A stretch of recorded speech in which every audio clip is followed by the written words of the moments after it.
اللهم صل على سيدنا محمد وعلى آل سيدنا محمد كما صليت على إبراهيم وعلى آل إبراهيم في العالمين إنك حميد مجيد. أعوذ بالله من الشيطان الرجيم. بسم الله الرحمن الرحيم. وآية لهم الليل نسلخ منه النهار فإذا هم مظلمون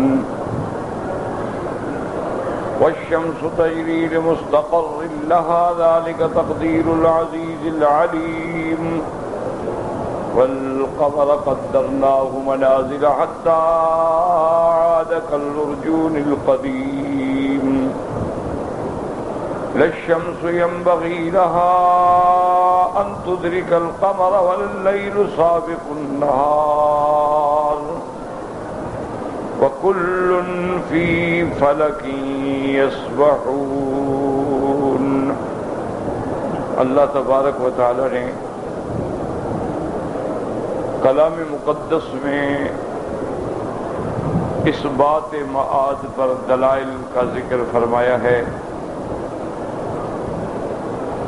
ان دلائل میں سے ایک اللہ فرماتے ہیں کہ نشانی ہے دیکھنے والوں، سمجھنے والوں، عقل والوں کے لیے رات کا وجود. پھر ہم اس کے اوپر سے چادر روشنی کی اتار دیتے ہیں اور پھر وہ اندھیرے میں ہوتے ہیں. تو یاد رکھیں کہ یہاں جو نشانی ہے اس کو سمجھنے کی کوشش کریں.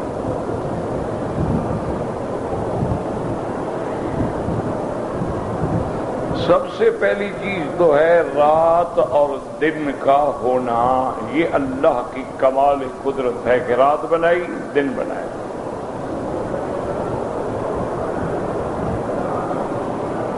اور پھر دونوں کے وظائف بھی بتلا دی ہیں. وَجَعَلْنَا اللَّيْلَ لِبَاسًا وَجَعَلْنَا النَّهَارَ مَعَاشًا. فرمایا کہ ہم نے رات تمہارے لیے گویا پردہ ہے، لباس ہے، ستر ہے، راحت ہے، سکون ہے، اور دن جو ہے وہ تمہاری کمائی کے لیے ہے، رزق کے لیے ہے، کاروبار کے لیے ہے. تو پہلی چیز تو دلیل قدرت ہے رات اور دن کا پیدا فرمانا. ایک یاد رکھیں. دوسری دلیل یہ ہے کہ کبھی دن کو رات میں داخل کر دیتے ہیں اور کبھی رات کو دن میں داخل کر دیتے ہیں. یولج اللیل فی النہار ویولج النہار فی اللیل. اللہ فرماتے ہیں کہ ہم رات کو دن میں داخل کر دیتے ہیں، دن بڑا ہو جاتا ہے. جیسے آپ دیکھیں کہ گرمیوں میں دن بڑا ہو جائے گا، رات چھوٹی ہو جائے گی. وَيُولِجُ النَّهَارَ فِي اللَّيْلِ. پھر ہم دن کو رات میں داخل کر دیتے ہیں. سردیوں میں رات بڑی ہو جائے گی، دن چھوٹا ہو جائے گا. دو موسم ہوتے ہیں، صیف اور شتاء، گرمی سردی. گرمیوں میں دن بڑھ جاتا ہے، رات چھوٹی ہو جاتی ہے. اچھا، جتنا دن بڑھ جاتا ہے اتنا سردیوں میں پھر رات بڑھ جاتی ہے. اللہ تعالی کا نظام ہے. تو یہ اللہ کی قدرت کی نشانی ہے. اور تیسری نشانی جو اللہ نے یہاں ذکر فرمائی وہ ارشاد فرمایا کہ نسلخ منہ النہار. سلخ کا معنی ہوتا ہے کسی جانور کے چمڑے کو اتارنا، اس کو کہتے ہیں سلخ. اسی لیے جہاں جانور ذبح ہوتے ہیں اس کو مسلخ کہتے ہیں. تو جب آپ چمڑا اتار دیں تو اندر گوشت ظاہر ہو جائے گا. تو گویا جو اللہ نے روشنی کا اوپر لبادہ اوڑھ دیا ہے، روشنی ہو گئی، پھر اتار لیا، اندھیرا نکل آیا. تو یہ اللہ کی کمال قدرت ہے اور کمال عظمت ہے کہ اس نے رات بنائی، دن بنایا. پھر ان کا نظام ایسے بنا دیا، کبھی دن بڑا کبھی رات بڑی، کبھی روشنی کبھی اندھیرا. اور پھر رات اور دن کو ایک دوسرے کے پیچھے لگا دیا. هو الذي جعل الليل والنهار خلفة لمن أراد أن يذكر أو أراد شكورا. دن رات کا خلیفہ ہے، رات دن کا خلیفہ. اور یہاں یہ مسئلہ بھی سمجھ لیں کہ دن جو ہے وہ رات پہ اثر انداز ہوتا ہے. دن جو ہے گویا وہ رات پہ اثر انداز ہوتا ہے. کیا معنی؟ جیسے مثلا آپ نے رمضان المبارک کا چاند دیکھا تو آپ نے رات کو تراویح شروع کر دی، حالانکہ روزہ تو رکھا نہیں. وہ دن جو ہے رات پہ اثر کر رہا ہے. اسی لیے آپ کہتے ہیں نا جمعہ رات، حالانکہ وہ جمعہ تو آیا ہی نہیں، یہ تو رات ہے. تو وہ ابھی دن نہیں آیا لیکن اس نے اثر کر دیا ہے اپنا. ہر دن رات کے تابع ہوتا ہے، یوں سمجھو. ہر دن جو ہے وہ رات کے تابع ہوتا ہے. لیکن اللہ کی شان یہ ہے کہ اللہ نے ایام حج میں عرفات جو ہے اللہ نے وہ نظام ہی بدل دیا اپنے بندوں کے لیے. وہاں رات دن کے تابع ہے. ہر دن ہی سمجھیے اچھی طرح، ہر دن جو ہے وہ رات کے تابع ہے. کہ بھئی ابھی جمعہ نہیں آیا ہے لیکن جمعرات کہلانا شروع ہوگی. اب لیکن جب عرفات آئے گی تو وہاں رات جو ہے دن کے تابع ہے. کیوں؟ اگر دن رات کے تابع ہوتا تو مغرب کو عرفات کا وقت ختم ہو جاتا. یعنی غروب شمس کے بعد عرفات ختم، حالانکہ عرفات کا وقت تو صبح تک ہے نا. تو وہاں راتیں دن کے تابع ہو جاتی ہیں، ورنہ دن جو ہیں وہ رات کے تابع ہوتے ہیں. ہمیشہ سے اصول جو ہے وہ یہی ہے. لیکن اللہ نے حج میں اپنے بندوں پہ رحم فرما دیا کہ وہاں پر جو رات تھی نا بعد میں، یعنی عرفات ہے 9، اب 10 کی رات ہے، لیکن وہ رات کو دن کے تابع کر دیا. اگر یہ 9 کا دن رات کے تابع ہوتا تو مغرب کو حج ختم ہو جاتا. وہ تو ایک قاعدہ ہے کہ جو لوگ عرفات میں ہیں وہ سورج ڈوبنے کے بعد نکلے، پہلے نہ نکلے. مطلب حج کا وقت تو ساری رات ہے. اگر کوئی آدمی احرام باندھ کے 12 بجے رات کو بھی عرفات چلا گیا، حاجی ہو گیا. اگر وہ صبح صادق سے پہلے بھی وہاں پہنچ گیا تو حاجی ہو گیا. تو اللہ نے رعایت فرما دی کہ پتہ نہیں میرے کتنے بندے آئیں گے، مریض ہوں گے، معذور ہوں گے، تکلیفوں میں ہوں گے، کسی کے جہاز لیٹ ہو جائیں گے، کسی کی گاڑیاں خراب ہو جائیں گی، تو ان کا حج تو برباد نہ ہو جائے، رات کو بھی پہنچ جائیں 1 منٹ کے لیے حاجی ہو گئے. تو یہ اللہ کی کمال نشانیاں ہیں کہ اللہ تبارک و تعالی نے وجود لیل و نہار، پھر رات اور دن کو ایک دوسرے کا خلیفہ بنانا، 2 دن کو رات میں داخل کرنا، رات کو دن میں داخل کرنا، 3 اور رات پہ روشنی کا لبادہ اڑا دینا پھر اس کو اتار لینا، 4. تو یہ ساری چیزیں جو ہیں کمال قدرت ہیں. اور یہ ہمیں کیا سبق دے رہی ہیں کہ جو پروردگار عالم رات لانے پہ قادر ہے، رات کے بعد دن لانے پہ قادر ہے، وہ اللہ تبارک و تعالی اس عالم دنیا کے بعد عالم آخرت لانے پہ بھی قادر ہے. اس کے آگے کیا بچے؟ اسی لیے ایک یہودی احبار میں سے، حبر میں سے، یہودی علماء میں سے، ان کو احبار کہا جاتا ہے. 2 لفظ آتے ہیں، احبار، رہبان. رہبان کہتے ہیں ان لوگوں کو جو صوفی ہوتے ہیں، یعنی وہ غاروں میں رہنے والے، عبادت میں لگے ہوئے لوگ. احبار کہتے ہیں علماء کو. احبار جو ہے یا تو حبر سے ہے یا احبار جو ہے وہ حبر سے ہے. یاد رکھو، احبار یا تو حبر سے. حبر کہتے ہیں سیاہی، تو لکھا ہوا باقی رہتا ہے نا. آدمی مر گیا لیکن کتاب باقی ہے، تو عالم کا نام بھی قیامت تک باقی رہتا ہے، اس لیے اس کو احبار کہتے ہیں. یا احبار حبر سے ہے. حبر مانا زینت. علماء جو ہیں اللہ نے ان کو زینت بنایا ہے دنیا کے لیے، کہ جہاں عالم ہوگا وہاں ذکر ہوگا، وہاں مجلس ہوگی، وہاں درس ہوں گے، وہاں سبق ہوگا، وہاں طلباء ہوں گے، تو پورے عالم کے لیے ایک زینت ہوگی. اسی لیے تاریخ میں آتا ہے کہ بی بی زبیدہ ہارون الرشید بادشاہ کی جو بیوی تھی بڑی صالحہ خاتون تھی اور بڑی نیک خاتون تھی، جس نے مکے کے لیے نہر زبیدہ جاری کرائی. یہ بھی اسی بی بی زبیدہ کی نہر ہے، اس زمان آج تک جاری ہے. بڑی صالحہ خاتون تھی، بڑی نیک خاتون تھی. آج ہمارے بزرگ تھے حضرت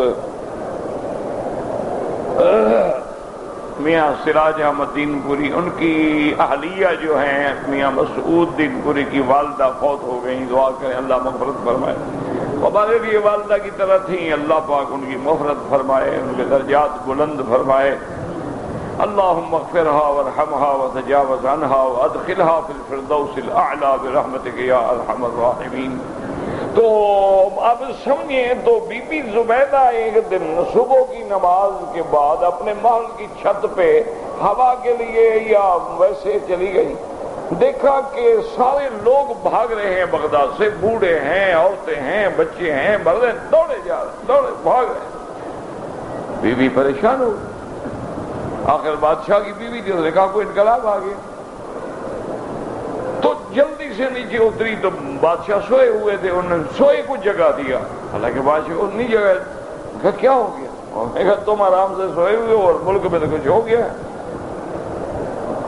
کیا ہو گیا؟ اس نے کہا میں دیکھو اوپر چلو، دیکھو نظارہ دیکھو، سارا بغداد بھاگتا ہوا جا رہا ہے، لوگ گھر چھوڑ کے بھاگ رہے ہیں، تو کچھ ہو گیا ہے نا. اس نے کہا پریشان ہونے کی ضرورت نہیں ہے. آج امام ابو یوسف رحمت اللہ علیہ بغداد میں آ رہے ہیں، لوگ ان کے استقبال کے لیے جا رہے ہیں. کوئی پریشانی؟ تو اس نے کہا اچھا، اس کا مطلب ہے کہ پھر بادشاہ تو وہ ہوا نا، تم تو بادشاہ نہیں ہو، تمہارے لیے تو لوگوں کو پکڑ کے لایا جاتا ہے نا. بادشاہ تو وہ ہوتا ہے جس کے لوگ خود دل سے جائیں. تو اس لیے علماء کو اللہ نے جو عزت دی ہوتی ہے وہ بہت بڑا مقام ہوتا ہے.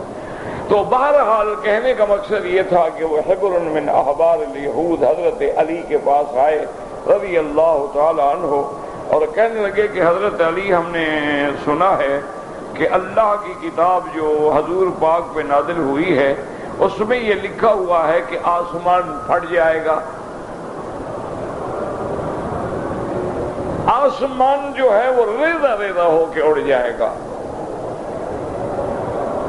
اور اگر آسمان پھٹ جائے گا تو آسمان پر جو اللہ کی اتنی مخلوق ہے، اتنے ملائکہ ہیں، وہ کہاں جائیں گے؟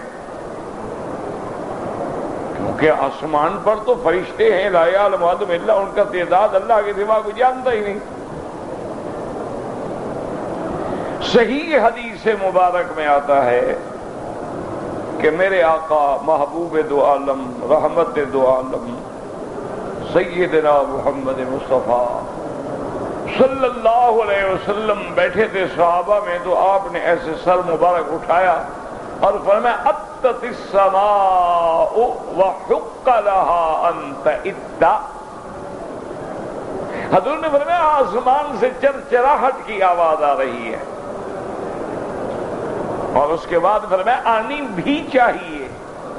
ما من موضع قدر شبر الا وملک راکع ساجد یسبح ویقدس وینزہ للہ. آسمان پہ ایک بالشت کی جگہ بھی خالی نہیں ہے مگر کوئی نہ کوئی اللہ کا فرشتہ یا رکوع میں ہے یا سجود میں ہے یا ذکر میں ہے یا تسبیح میں ہے، اللہ کا ذکر کر رہا ہے. تو جب اتنی بوجھ ہوگا تو چرچراہٹ تو آئے گی. تو اس نے کہا جب اتنے ملائکہ ہیں، وَمَا يَعْلَمُ جُنُودَ رَبِّكَ إِلَّا هُوَ، تیرے رب کے لشکر کو کوئی نہیں جانتا ان کا عدد کیا ہے. تو اگر آسمان پھٹ جائے گا تو ملائکہ کدھر جائیں گے؟ حضرت علی سمجھ گئے کہ اس کا مقصد اعتراض ہے. حضرت علی نے فرمایا اچھا تو مجھے یہ بتاؤ کہ ابھی دن ہے یا رات؟ نے کہا جی رات ہے. انہوں نے دن کہاں ہے؟ کہتا جی پتہ نہیں، دن تو رات میں چلا گیا. تو فرمایا اگر رات ہے اور دن اس میں چلا گیا ہے تو اللہ پاک ملائکہ انتظام بھی کر لیں گے، تم کیوں فکر کرتے ہو؟ کہ اگر ابھی رات ہے تو دن کہاں ہے، اور دن ہے تو رات کہاں ہے؟ تو جو وہ کر سکتا ہے ملائکہ کے لیے بھی کر سکتا ہے، اس کے لیے کیا مشکل ہے؟ تو وہ اس کے بعد خاموش ہو۔ اب جناب اگلی آیت کو سمجھیں، وَالشَّمْسُ تَجْرِي لِمُسْتَقَرٍّ لَهَا ذَلِكَ تَقْدِيرُ الْعَزِيزِ الْعَلِيمِ۔ یاد رکھیں، ہم قرآن کو قرآن سے سمجھیں گے یا فرمان محمد مصطفیٰ سے؟ ہم بطلیموس یا فیثاغورس کے عقائد کو نہیں لیں گے کہ بطلیموس کیا کہتا ہے اور فیثاغورس کیا کہتا ہے اور موجودہ سائنٹسٹ کیا کہتے ہیں اور سائنسدان کیا کہتے ہیں، کہ ان کا کیا ہے؟ انسان ہے، آج ایک تحقیق ہے، کل دوسری تحقیق ہے، تیسرے دن چوتھی تحقیق ہے، دوائیں بناتے ہیں، کروڑوں خرچ کرتے ہیں، کروڑوں کما لیتے ہیں، پھر لکھ دیتے ہیں جی گولی نہ کھانا، اس سے کینسر ہوتا ہے۔ وہ جو تم نے ابھی تک کھلائی ہے اس کا کیا ہوگا؟ ان کا تو کوئی اعتبار نہیں، ہمیں تو قرآن کو دیکھنا۔ قرآن کہتے ہیں وَالشَّمْسُ تَجْرِي لِمُسْتَقَرٍّ لَهَا، سورج جا رہا ہے اپنے مستقر جائے قرار کے لیے۔ اب یاد رکھو، مستقر سے مراد مستقر زمانی ہے یا مکانی ہے؟ مستقر زمانی کی معنی یہ ہوتا ہے کہ بھئی سورج جا رہا ہے، چل رہا ہے، چل رہا ہے، ایک وقت آئے گا جب سمجھ جائے گی، یہ ہے زمانی، کہ جب قیامت قریب آ جائے گی، جب اللہ تبارک و تعالیٰ کا حکم آ جائے گا، جب اللہ کے فیصلے کا وقت آ جائے گا، اذا السماء انفطرت واذا الکواکب انتثرت، اللہ فرماتی ہیں کہ جب آسمان پھٹ جائیں گے اور تارے جو ہیں وہ جھڑ جائیں گے، اذا السماء انفطرت واذا الکواکب انتثرت، اور کہیں فرماتی ہیں اذا السماء انشقت وَأَذِنَتْ لِرَبِّهَا وَحُقَّتْ إِذِ الْأَرْضُ مُدَّتْ وَأَلْقَتْ مَا فِيهَا وَتَخَلَّتْ۔ اللہ فرماتے ہیں جب آسمان پھٹ جائیں گے، اور کہیں فرماتے ہیں یَوْمَ تَمُورُ السَّمَاءُ مَوْرًا وَتُصِيرُ الْجِبَالُ سَيْرًا، جب آسمان لپیٹ دیے جائیں گے، جیسے دوسری جگہ قرآن کہتا ہے وَالسَّمَاوَاتُ مَطْوِيَّاتٌ بِيَمِينِهِ سُبْحَانَهُ وَتَعَالَى عَمَّا يُشْرِكُونَ۔ اللہ فرماتی ہے کہ اللہ کے ہاتھ میں قدرت کا جیسے اس کی شان کو زیبا ہے، آسمان کو لپیٹ کے پھینک دیا جائے گا، ریزہ ریزہ ہو جائیں گے، اللہ ٹکڑے ٹکڑے ہو کے اڑ جائیں گے۔ وہ وقت بھی آئے گا جب قیامت، اور آخر فرماتے ہیں یوم تبدل الارض غیر الارض، یوم تبدل الارض غیر الارض والسماوات وبرزوا للہ الواحد القہار۔ اللہ فرماتے ہیں جس دن ہم زمینیں بدل ڈالیں گے، آسمان بدل ڈالیں گے، اور پھر ہر چیز اللہ کے سامنے کھڑی ہوگی۔ الیوم تجزا کل نفس بما کسبت لا ظلم اليوم ان اللہ سریع الحساب۔ فرماتے آج بدلے کا دن ہے، آج حساب کتاب کا دن ہے۔ اب بندہ سوچتا ہے کہ کروڑوں اربوں انسانوں کا حساب ہوگا، اللہ نے فرمایا اللہ سب سے جلدی حساب لینے والے ہیں۔ اس لیے حدیث میں آتا ہے کہ جس دن حساب کا دن ہوگا، حساب ہونے کے بعد جنت والے جنت میں، جہنم والے جہنم میں، یعنی دوپہر سے پہلے پہلے فیصلے سارے ختم ہو جائیں گے۔ تو اس لیے اب سمجھیں کہ ایک ہے مستقر زمانی کہ ایک وقت تک کے لیے سورج چل رہا ہے، جب وہ وقت آئے گا ختم، بھئی تھم گیا، وقت ختم ہو گیا۔ ایک ہے مستقر مکانی، یعنی اس کی جائے قرار کہ وہ اپنی اس جگہ تک جاتا ہے، تو اس جگہ سے کیا مراد ہے؟ اگر ہم مستقل زمانی لے لیں تو بات ہی ختم، کوئی جھگڑا ہی نہیں، کوئی سوال ہی نہیں، کوئی اختلاف ہی نہیں، کوئی پریشان ہونے کی ضرورت ہی نہیں کہ بھئی ایک وقت اللہ نے مقرر کر دیا ہے۔ ہر چیز کا ایک وقت ہے، انسان کا بھی ایک وقت ہے اور حیوانات کا بھی ایک وقت ہے، چاند تاروں کا بھی ایک وقت ہے، اپنے وقت تک روشن ہے، جب وقت آ جائے گا تب ختم ہو جائے گا، جب بندے کا وقت آ گیا ختم ہو گیا۔ یہ تو ہوا مستقر زمانی۔ اگر ہم کہیں کہ مستقر مکانی ہے تو اس سے کیا مراد ہے؟ کیونکہ اللہ نے صرف چاند سورج تو نہیں بنایا نا، چاند ہے، سورج ہے، کواکب ہے، نجوم ہیں، اچھا پھر ثوابت ہیں، سیارات ہیں، اور پھر بروج ہیں، ابراج ہیں، یہ ساری چیزیں اللہ نے قرآن تبارک الذی جعل فی السماء بروجا وجعل فیہا سراجا وقمرا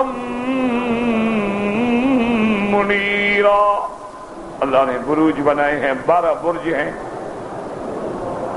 اللہ نے کواکب بنائے ہیں، انا زینا السماء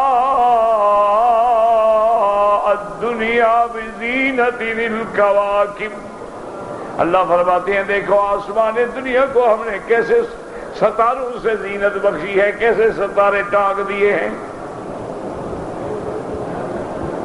دوسری جگہ فرماتی ہیں انا زینا السماء الدنیا بمصابیح، یہ ایسے ہیں جیسے دیے جل رہے ہیں،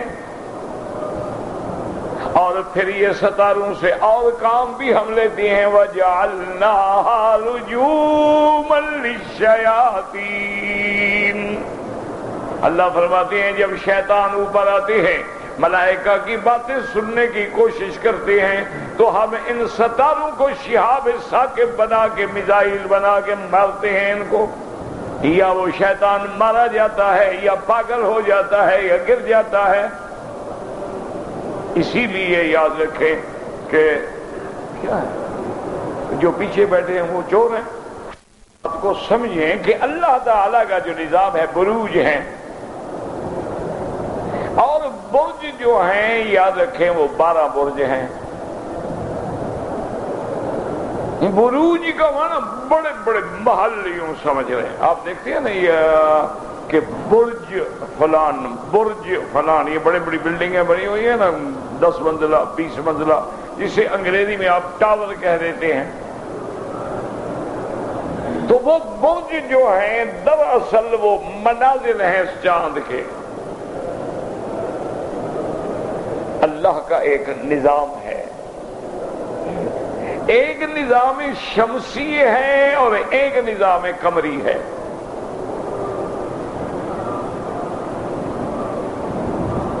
اچھا اللہ کی شان یہ ہے کہ یہ بالکل متوازی چلتے ہیں۔ اب دیکھیں سورج مثلا یوں آ رہا ہے تو چاند یوں جا رہا ہے، بالکل متوازی جا رہے ہیں۔ اسی لیے قرآن کہتے ہیں رب المشرقین ورب المغربین، وہ رب دو مشرقوں کا دو مغربوں کا۔ اچھا علماء کہتے ہیں مشرق سے مراد ہے گرمی کی مشرق الگ ہے، سردی کی الگ ہے، اس لیے 2 مشرق ہو گئی، اور اسی طرح 2 مغرب ہو گئی، ایک سردیوں کے زمانے میں اور ایک گرمیوں کے زمانے میں۔ یہ بات نہیں ہے، رب المشرقین ورب المغربین، یاد رکھیں جو سورج کی مشرق ہے وہ گویا چاند کی مغرب ہے، دیکھو نا سورج یہاں سے آ رہا ہے نا، چاند یوں جا رہا ہے، اور جو سورج کی مغرب ہے وہ چاند کی مشرق ہے، تو مشرقین ورب المغربین۔ اسی طرح یاد رکھیں کہ اللہ نے ایک نظام بنا دیا ہے. اچھا، اور ایک بات یہ بھی یاد رکھیں کہ چاند سورج سے روشنی لیتا ہے. سورج چاند سے روشنی نہیں لیتا، یاد رکھو، لیکن چاند سورج سے روشنی لیتا ہے. اسی لیے اپنا دیکھ لیں کہ اچھا اب جب آپ دیکھتے ہیں نا جی کہ اب چاند، اچھا چاند کی جو مدار ہے سیر کی وہ ہے 28 دن کا دورہ. یعنی چاند جب چلے گا نا تو 28 دن میں آ کے دورہ مکمل کر لے گا. اب چاند ڈوب گیا، لوگ کہتے ہیں نہیں او جی چاند نظر نہیں آ رہا تو صبح، اب میرے خیال ڈوب گیا. پھر اس کے بعد اب نیو مون پیدا ہوگا، اس کے بعد جو ہے اب جناب چاند دوبارہ پیدا ہوگا، بچہ بن رہا ہے، پھر وہ طلوع ہوگا، یا 29 کا ہو جائے گا یا 30 کا ہو جائے گا. 28 کا دورہ تو اس نے پورا کر لیا ہے. سورج کا دور جو ہے وہ 360 دن کا دورہ ہے. یاد رکھو، سورج جب اپنا دور چلتا ہے نا تو وہ اپنا دور مکمل کرتا ہے 360 دن کے اندر، سال کے اندر ایک دور مکمل ہو جائے گا. اچھا، اور سورج جو ہے اس کی اندازہ یوں کر لیں، کہتے ہیں کہ بھئی اس کے جو مدار میں چلنے کی رفتار ہے وہ 12 میل فی سیکنڈ کی رفتار سے چل رہا ہے. تو بہرحال تو اب یہ ہے کہ سورج اور چاند اس کا تقابل ہے. اچھا، یہ کبھی نہیں ہو سکتا کہ آگے پیچھے ہو جائے. دیکھو نا، آپ 2 گاڑیاں چلاتے ہیں، دونوں گاڑیاں ایک کمپنی کی ہیں، دونوں کی طاقت ایک ہے، لیکن کبھی یہ آگے ہو جائے گی کبھی وہ آگے ہو جائے گی. لیکن اللہ کا نظام دیکھیں کہ ہزاروں سال گزر گئے ہیں، لیکن مجال ہے کہ 1 کروڑویں حصہ سیکنڈ کا فرق آ جائے، یا اس نے کوئی سورج کہے جی اچھا میں ابھی تو نہیں چاند کو روشنی دیتا، یا چاند کہے جی مجھے تو زیادہ چاہیے. ہر نتیجہ کیا نکلا کہ کس کے تابع ہیں؟ بس اصل بات سمجھانے والی شریعت میں یہ ہے. باقی ٹکرے مارنے والی بات ہے کہ زمین گردش کرتی ہے یا سورج گردش کرتا ہے یا اپنا حرکت جو ہے یہ جی کسوف ہے خسوف ہے، آگے زمین آ جاتی ہے اس لیے اندھیرا ہو جاتا ہے. یہ ساری ٹامکٹوئیاں مارنے والی بات ہے. اللہ اپنے بندوں کے ان چیزوں میں نہیں الجھاتا ہے جن کا فائدہ ہی کوئی نہ ہو. اللہ تو اس لیے ان مشاہد کا ذکر کرتا ہے کہ ان کے خالق کو پہچانو. جو مالک کو نہ پہچانے باقی تحقیقیں کرتا رہے اس سے بڑا جاہل بھی کوئی ہے. کہ تم ہر تحقیق میں لگے ہوئے ہو لیکن اس کے خالق کو نہیں پہچانا تو تم سے تو وہ ایک جاہل ہے جو اپنے اللہ کو مانتا ہے. اسی لیے امام راضی رحمت اللہ علیہ فرماتے ہیں نا کہ میں بڑا ایک دن پریشان کھڑا تھا، میں نے کہا یا اللہ تیری توحید کا مسئلہ ہے تو میری تو کئی راتیں گزر گئی ہیں اور توحید کی آیتیں جمع کرتے کرتے یہ بیچارے عام جٹ جو ہیں ان کو توحید کا کیا پتا ہوگا. وہ کہتے ہیں کہ ایک اونٹ مہار کندھے پہ رکھی ہوئی تھی، ایک اونٹوں کے چلانے والا بندہ گزر رہا تھا، جمال جو تھا اونٹ والا، پیچھے اونٹوں کی قطار آ رہی تھی، اگلے اونٹ کی مہار اس کے کندھے پہ ہے، گنگنا رہا ہے، ایک کندھے پہ سوٹی ہے جا رہا ہے. میں نے رک گیا، خرافیت پوچھی، میں نے کہا مسلم؟ نے کہا مسلمان ہوں. میں نے کہا اللہ پہ تمہارا عقیدہ ہے، خدا ہے؟ انہوں نے کہا بالکل ہے. کہا ہے میں مانتا ہوں، میں مسلمان ہوں، میرا خدا ہے. میں نے کہا اچھا ٹھیک ہے خدا تو ہے لیکن بات یہ ہے کہ کچھ دلیل تو مجھے بتاؤ نا کہ خدا ہے. دلیل کیا ہے تمہارے پاس کہ خدا ہے؟ دیکھا ہے تم نے؟ وہ کہتے ہیں انہوں نے میرے چہرے کی طرف دیکھا بڑے غور سے اور نے کہا مولوی صاحب داڑھی سے تم نے بڑی لمبی رکھی ہوئی، عقل نہیں ہے میرے خیال میں. کہتے ہیں میں چپ، چھیڑا تو میں نے خود تھا نا، میں کیا کرتا اس کو. انہوں نے کہا بھائی بات یہ ہے میں نے پوچھا ہے کہ خدا ہے، تم کہتے ہو ہے تو کوئی دلیل تو ہو نا.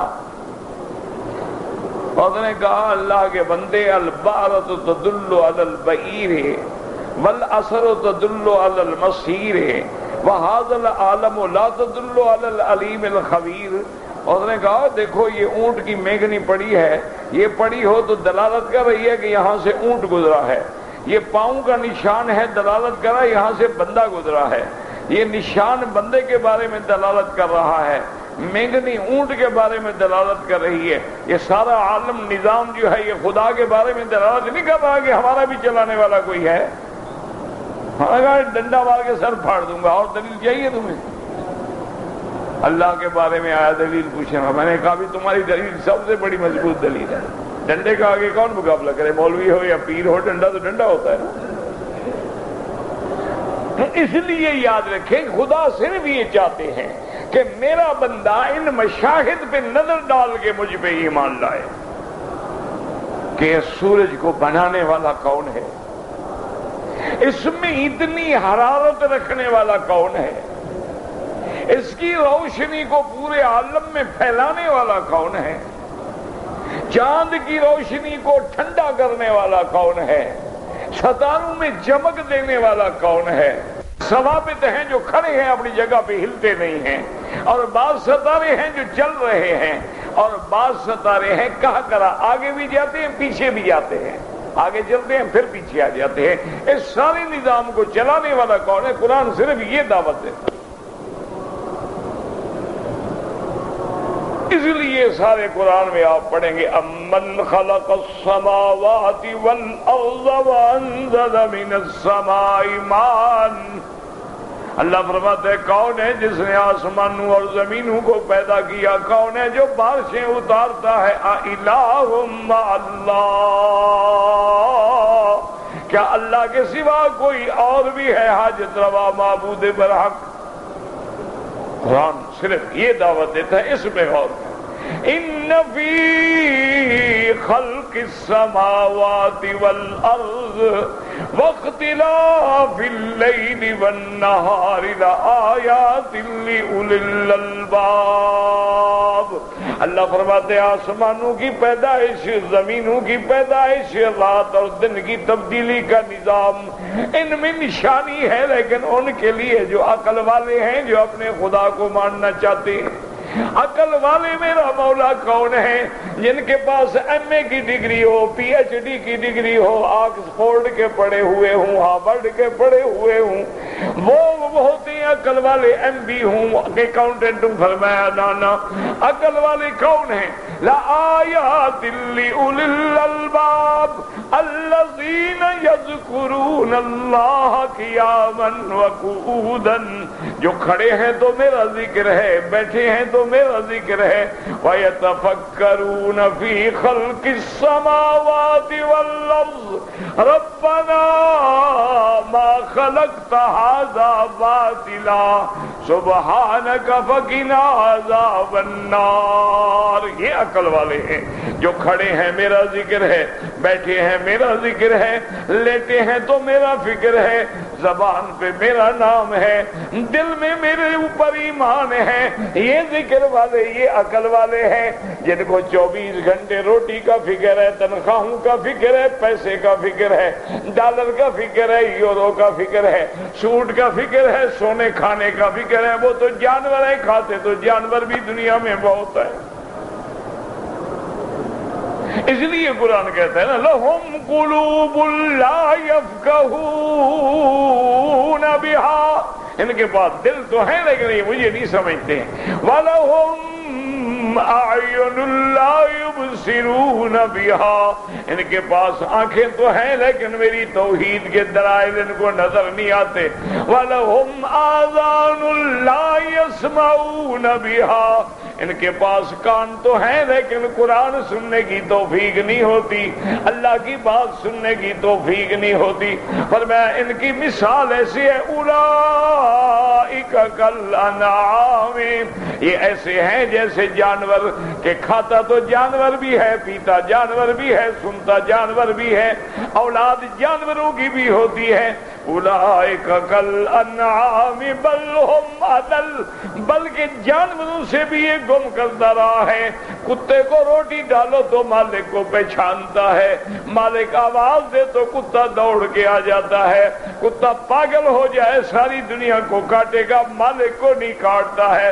فرمایا یہ تو کتے سے بھی ذلیل ہیں کہ مجھے نہیں پہچانتے۔ کتا اپنے مالک کو پہچانتا ہے، یہ مجھے نہیں پہچانتے کہ میری زمین پہ رہتے ہیں، میرا کھاتے ہیں، مجھے بھونکتے ہیں۔ اولئک کالانعام بل ہم اضل اولئک هم الغافلون۔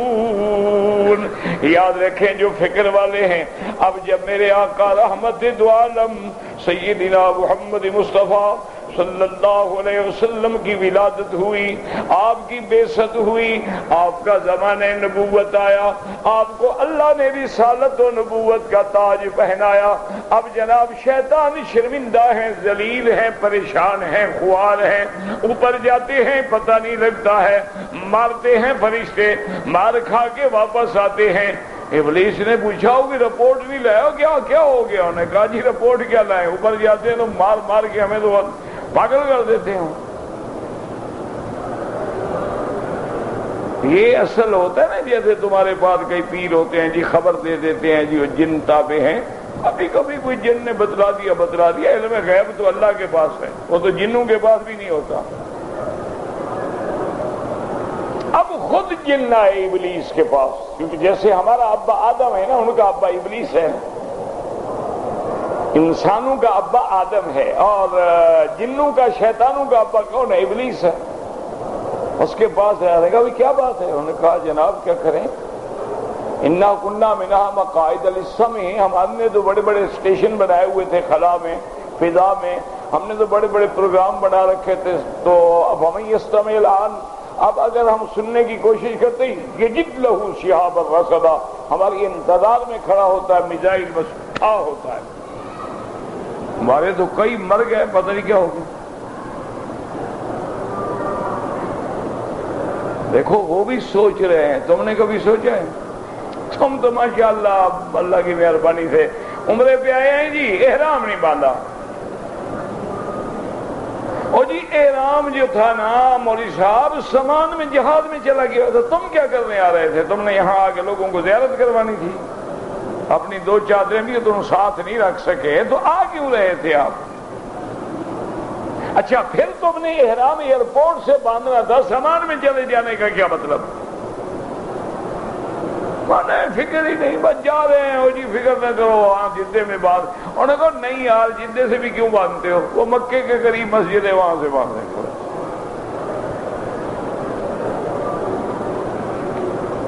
میقات کے عمرے سے بھی محروم، وہ جو 50,000 روپیہ لگایا تھا وہ بھی گیا۔ جو اصل عمرہ ہے قادمن من بلدہ الی مکہ تھا، اس سے تو محروم ہو گئے، جس میں کوئی اختلاف ہی نہیں۔ اب دیکھیں جن ہیں، اور جن بھی وہ نہیں جو مسلمان ہوں، جن بھی شیاطین الجن۔ کہتے ہیں جناب اب جب ہم جاتے ہیں نا اوپر تو اب تو مار پڑتی ہے، انا لا ندری، ہمیں پتہ نہیں، اشر ارید بمن فی الارض ام اراد بہم ربہم رشدا، کہ اب یہ جو نظام بن گیا، یہ جو پیرے لگ گئے ہیں، یہ جو اسپیشل فورسز آسمان پہ آ گئی ہیں، پتہ نہیں اللہ اس دنیا کا کوئی فیصلہ ختم کرنا چاہتے ہیں یا وہ بھلائی کرنا چاہتے ہیں، یہ تو اللہ جانتا ہے، کچھ ہو ضرور گیا ہے، کوئی تبدیلی آ گئی ہے۔ وہ بھی غور کر رہے ہیں، ہم نے کبھی غور کیا ہے؟ دیکھو نا ٹھنڈے دل سے سوچو کہ ہمارے باپ دادا جو تھے نا وہ ماشاءاللہ 1 روپے کا 2 من آٹا خریدتے تھے، ہم ماشاءاللہ 60 روپے کا کلو خریدتے ہیں، 12 روپے کی ایک روٹی لیتے ہیں۔ کیوں؟ کبھی سوچے او جی فصل نہیں ہوا، جی کیوں نہیں ہوا؟ او جی پانی نہیں آ رہے، کیوں نہیں آ رہے؟ یہ کبھی سوچے؟ کیوں سوچیں؟ جنہوں نے سوچنا ہے ان کے پاس تو پیسہ بھی ہے، کیک بھی ہے، پیسٹری بھی ہے، ان کے تو کھانے 5 سٹار ہوٹلوں میں ہوتے ہیں، ان کو کیا ضرورت ہے سوچنے کی؟ وہ تو میں نے بتایا تھا نا، وہ تو وزیر ہوتے ہیں نا، وہ ہمارے علاقے کی بات ہے، وہ ایک علاقہ ہے ہمارا، وہاں اس علاقے میں اس زمانے میں پتہ نہیں 200 سال پہلے یا 100 سال یا 300 سال پہلے وہاں بادشاہ تھا، سیب پور کا علاقہ ہے، اب ضلع مظفر گڑھ میں ہے، سارا کچا ہے، پھر دریا ہے اور بڑا۔ تو بادشاہ سے شکار کے لیے نکلا رات کو، وزیر مشیر بادشاہ ہوتے ہیں۔ اچھا وہ رات کا وقت ہے، صحرا ہے، کچا ہے، اور گیدڑ جو تھے نا جی وہ چین چین چین چین کا آوازیں نکال رہے تھے۔ تو بادشاہ کو جناب فکر ہوئی، اس نے وزیر کو بلایا، بھائی یہ گیدڑ جو ہے معلوم ہوتا ہے جانور رو رہے ہیں، کیا بات ہے؟ انہوں نے کہا جناب سردی ہے، بیچاروں کے پاس کپڑا نہیں ہے اس لیے رو رہے ہیں۔ انہوں نے کہا اچھا تو ٹھیک ہے، 20 لاکھ کے کمبل تقسیم کرو۔ وزیر صاحب نے 20 لاکھ جیب میں رکھ لیا، گدڑوں کو کمبل دینے جانے، بندوں کو دیتے نہیں ہیں، گدڑوں کو دینے جاتے تھے۔ وہ 20 لاکھ پی گیا۔ اب اگلے سال جب شکار پہ آئے تو گیدڑ پھر وہ آواز نکال، نے کہا بھائی وہ کیا ہوا ہو؟ تو پھر سردی میں انہوں نے کہا نہیں اب تو جناب خوشیاں کر رہے ہیں، آپ کو مبارک دے رہے ہیں، وہ جو آپ نے کمبل دیا۔ نے کہا اچھا 50 لاکھ کیا اور دیتے؟ ہمارے بھی با وزیر با تدبیر ہوتے ہیں نا، ماشاءاللہ سوچنے والے ہیں نا۔ بھائی کبھی بیٹھ کے غور کرو کہ وہ ملک جو دوسروں کو گندم دے سکتا ہو خود بھوکا کیوں ہو گیا؟ دنیا کے سارے دریا اللہ نے ہمیں دیے، گلیشیئر اللہ نے ہمیں دیے، پہاڑ اللہ نے ہمیں دیے، وجہ کیا ہو گئی؟ کہیں سوچو کہ ان چیزوں کا مالک تو نہیں ناراض ہو گیا؟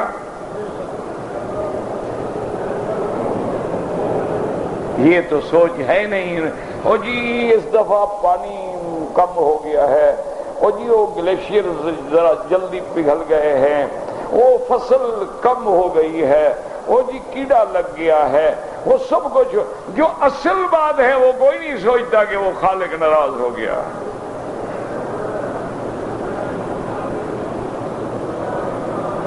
وہ نہیں سوچیں گے، مر جائیں نہیں سوچیں۔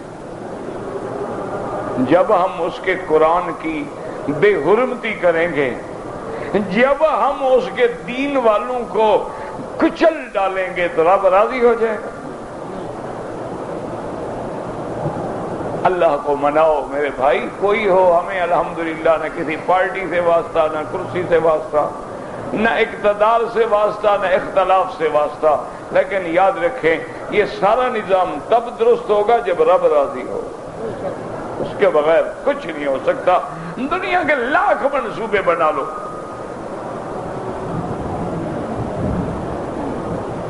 اب اللہ تبارک ہوتا ہے، دیکھو جن ہیں، شیطان ہے، کہتے ہیں انا لا ندری، ہم نہیں جانتے، اشر ارید بمن فی الارض ام اراد بهم ربهم رشدا۔ پتہ نہیں اللہ اس زمین کی بہتری چاہتے ہیں، بربادی چاہتے ہیں۔ شیطان نے حکم دیا کہ پھیل جاؤ دنیا میں، چلو اوپر نہ جاؤ، زمین پہ جاؤ، اور ہر علاقے سے مٹی اٹھا کے لاؤ۔ مٹی لائے، وہ ملعون سونگرا ہے۔ جب مکے کی مٹی آئی نا، وہ کہتے یہاں کچھ ہے، یہاں جاؤ، یہ تو نہیں پتا کیا ہے لیکن ہے ادھر ہی کوئی بات۔ اب یہاں آئے تو پتہ چلا کہ بعث رسول اللہ محمد صلی اللہ علیہ وسلم، حضور پیدا ہو گئے۔ اللہ نے آسمانوں پہ پہرے بٹھا دیے کہ خبردار اب آخری کتاب آنی ہے، مجال ہے کہ کوئی دجال، کوئی شیطان اس میں ایک لفظ آگے پیچھے کر سکے، مجال ہے کہ کوئی جبریل امین کی بات کو چرا سکے یا لے سکے۔ لا یاتیہ الباطل من بین یدیہ ولا من خلفہ، اس لیے اللہ کا نظام ہے۔ دیکھیں اللہ نے فرمایا سورج پہ نظر ڈالو، چاند پہ نظر ڈالو، ہر اپنی اپنی جگہ پہ چل رہا ہے. للشمس ينبغي لها ان تدرك القمر، ایک کبھی نہیں ہو سکتا کہ سورج جا کے چاند کو پکڑ لے. وَلَلَّيْلُ سَابِقُ النَّهَارِ، نہ رات پہلے آ سکتی ہے. كُلٌّ فِي فَلَكٍ يَسْبَحُونَ، اللہ نے فرمایا ہر چیز جو ہے وہ فلک میں تیر رہی ہے. اس سے معلوم ہو گیا کہ سورج ہو، چاند ہو، تارے ہوں، یہ آسمان میں نہیں ہے، یہ تو فلک میں ہے. کل فی فلک یسبحون، آسمانوں پہ کوئی نہیں جا سکتا، لیکن جب آسمانوں سے چاند بھی نیچے، سورج بھی نیچے، تارے بھی نیچے، مشتری بھی نیچے، زحل بھی نیچے، عطارد بھی نیچے، تو وہاں جانے میں کوئی اشکال نہیں ہے. لا تفتح لهم ابواب السماء، آسمان کے دروازے نہیں کھلیں گے کسی کے لیے.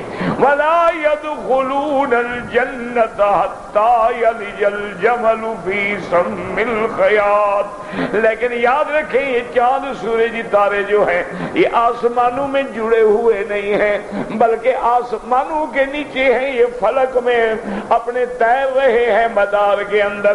جیسے حضرت ابن عباس فرماتے ہیں قنادیل معلقۃ بین السماء والارض، یہ ایسے قنادیل ہیں، دیکھو یہ جیسے فانوس لٹکا ہوا ہے، ایسے اللہ نے ان کو آسمان اور زمین کے درمیان میں معلق کر دیا ہے. اور کیسے معلق کیا ہے؟ فرمایا جیسے میں نے آسمان اتنا اونچا پیدا کر دیا ہے اور اس کے کوئی ستون نہیں ہے، اگر ان کو بغیر عمد ترونہا، اگر ان کو بغیر ستونوں کے میں کھڑا کر سکتا ہوں تو ان کو بھی میں معلق کر سکتا ہوں. افلم ينظروا الى السماء فوقهم كيف بنيناها وزيناها ما لها من فروج. تو اللہ کا نظام ہے، اس کو بس اسی طرح سمجھیں کہ جس چیز پہ نظر پڑے اللہ کی توحید سمجھ آئے. وفی کل شیء لہ آیۃ تدل علی انہ واحد، اگر آسمانوں پہ نظر ڈالو، زمین پہ نظر ڈالو، باغات پہ نظر ڈالو، پھلوں پہ نظر ڈالو، دریاؤں پہ نظر ڈالو، اللہ والوں کی قبروں پہ نظر ڈالو، تو سمجھ لو کہ جو مر سکتے ہیں وہ خدا نہیں ہو سکتے، جو موت آ جائے وہ مشکل کشا نہیں ہو سکتے، جن کو اپنی قبر کی ضرورت ہو وہ حاجت روا نہیں ہو سکتے، جن کو جنازے میں دعا کی ضرورت ہو وہ ہمیں چھڑانے والے نہیں بن سکتے. اللہ تبارک و تعالیٰ کی توحید کو سمجھو، اللہ سمجھنے کی توفیق دے. واللہ اعلم.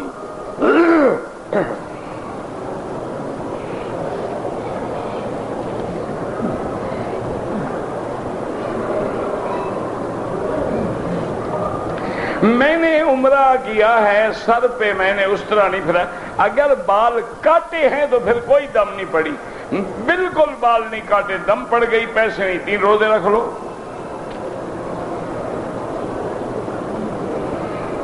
کہتے ہیں جی کہ بعض لوگ طواف کرتے ہیں اور دھاگے کو گرہ باندھتے ہیں، یہ بدعت ہے، منکرات ہیں. بیچارے یہاں بھی تویز کر رہے ہیں نا، خدا کے گھر میں آ کر بھی تویزوں کے چکر میں ہیں.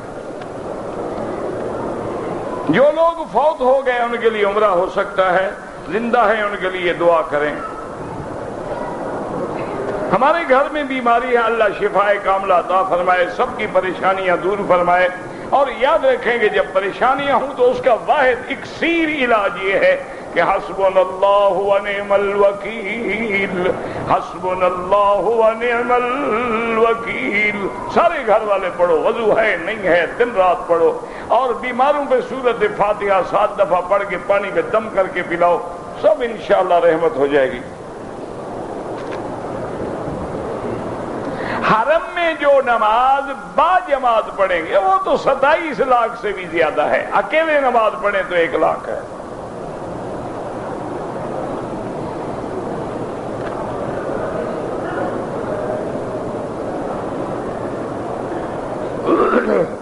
اذا كانت التصوير بالموبائل ممنوعا وحراما فليراجع دار الافتاء.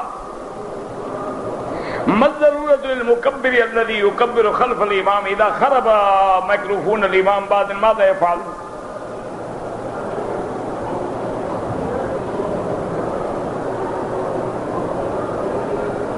هل يوجد دليل من السنة تغيير موقف الإمام؟ نعم، حسب الأحوال، حسب الازدحام، حسب الناس. الدين يسر.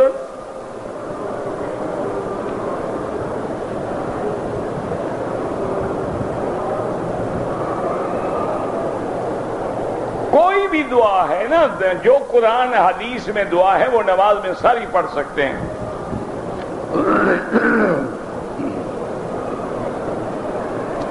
میرے حالت احرام میں پیشاب کے قطرے نکلے، میں نے احرام بھی دھویا، وضو کہ کوئی بات نہیں، ٹھیک ہے، بالکل ٹھیک کیا۔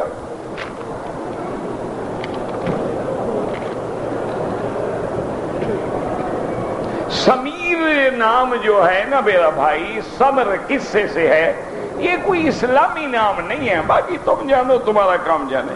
اسلامی نام وہ ہوتے ہیں، عبداللہ ہے، عبد الرحمن ہے، جس میں اللہ کا نام آئے، یا پیغمبروں کے نام ہے، جیسے یوسف ہے، یعقوب ہے، ابراہیم ہے، اسماعیل ہے، ادریس ہے، ایوب ہے۔ اما حضور کے صاحب بیٹوں کے نام ہیں، طیب ہے، طاہر ہے، قاسم ہے، ابراہیم ہے، وہ نام۔ یہ تو دنیا نئے نئے نام ڈھونڈتی رہتی ہے، اس کا ہمارے پاس کیا علاج ہے؟ حدود حرم میں غیر محرم کی حالت میں بھی پتہ نہیں، غیر محرم، اچھا محرم نہ لکھو نا، اگر حرم کے اندر محرم ہو یا غیر محرم، شکار حرام ہے۔ اگر خرید کے جانور ذبح کرتے ہو وہ حلال ہے، جیسے مرغی خرید کے ذبح کرتے ہیں، کبوتر خرید کے ذبح کرتے ہیں، وہ تو باہر سے آیا ہے نا، ہم نے شکار تو نہیں کیا۔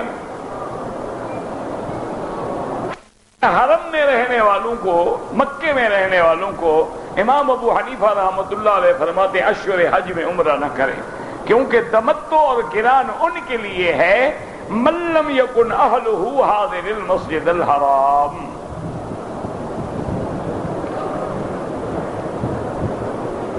عمرے میں افضل یہ ہے کہ اس طرح پھروائیں، اس طرح نہ پھروائیں تو سارے سر کے بال کٹوائیں۔ طواف کرو، حج کرو، عمرہ کرو۔ طواف حج ایک کے لیے، اگر کوئی زندہ ہے، معذور ہے، اس کے لیے بھی کرے۔ انگوٹھی میں جو پتھر ہوتا ہے وہ کوئی فائدہ دیتا ہے؟ ڈھیلے کا بھی نہیں دیتا ہے، نہ فائدہ دیتا ہے نہ نقصان دیتا ہے، بس زینت ہے۔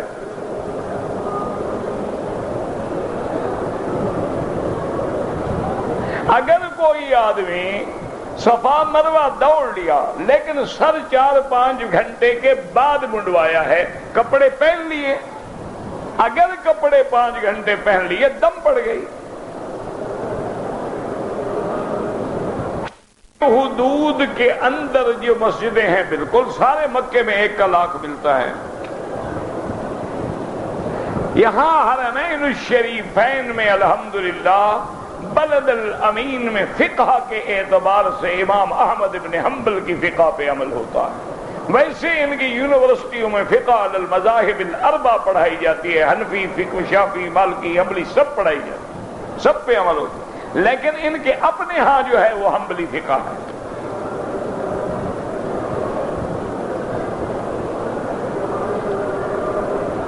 اگر انسان پیدا ہوتا ہے تو سب کچھ لکھ دیا جاتا ہے، ہاں بالکل لکھ دیا جاتا ہے، تو جی پھر ہم نماز پڑھیں تو کیا فائدہ اور نہ پڑھیں تو کیا فائدہ، وہ تو لکھا ہوا ہے، یہی تو تمہاری بے وقوفی ہے۔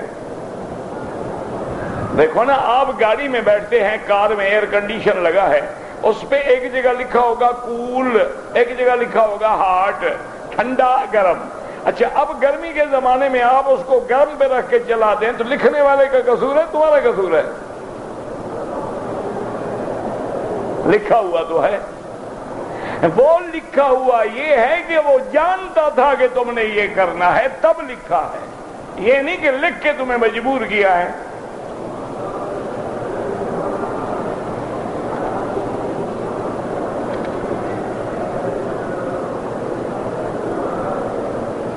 بہرحال جو زندہ ہیں ان کے لیے دعا کرو، اپنے لیے عمرے کرو۔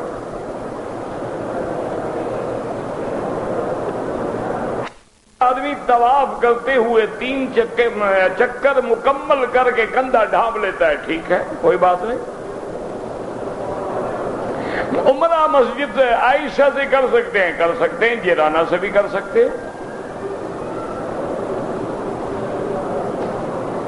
اگر ہم اپنے ملک میں لے جائیں، زمزم تھوڑا ہوتا ہے، اس میں اور پانی ملا دیں، نہیں، وہ زمزم کنویں میں ڈال دیں، لوگوں کو ہم پیتے رہیں۔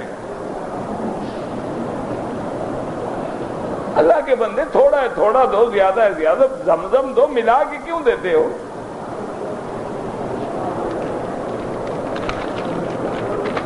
نہ کرتے ہیں۔ بہرحال آپ قاری ہیں، آپ کو پتا ہوگا، میں تو قاری ہوں نہیں بھائی، مجھے آ کے پڑھایا کریں، ٹائم دیں مجھے،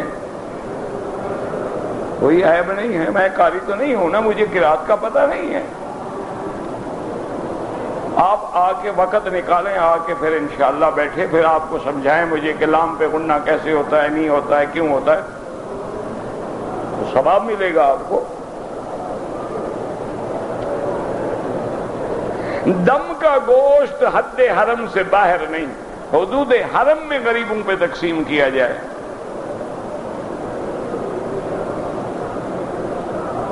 بہرحال اگر ایک آدمی نے عمرہ کر لیا، کپڑا سر پہ ڈال یا منہ پہ ڈال کے سو گیا، کچھ نہیں ہوتا، لیکن سر مڈانا ضروری ہے۔ مسجد جیرانہ سے عمرہ کرو، مسجد عائشہ سے کرو، سب جائز ہے۔ میں نے غسل خانے میں جب صابن لیا تو معلوم ہوا خوشبو ہے، چھوڑ دیا، ٹھیک، کوئی بات نہیں۔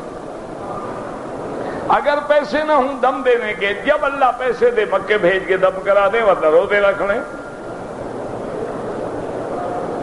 نفلی طواف مکے میں رہتے ہوئے طواف کرنا زیادہ افضل ہے، لیکن اگر عمرہ کریں تو منع نہیں۔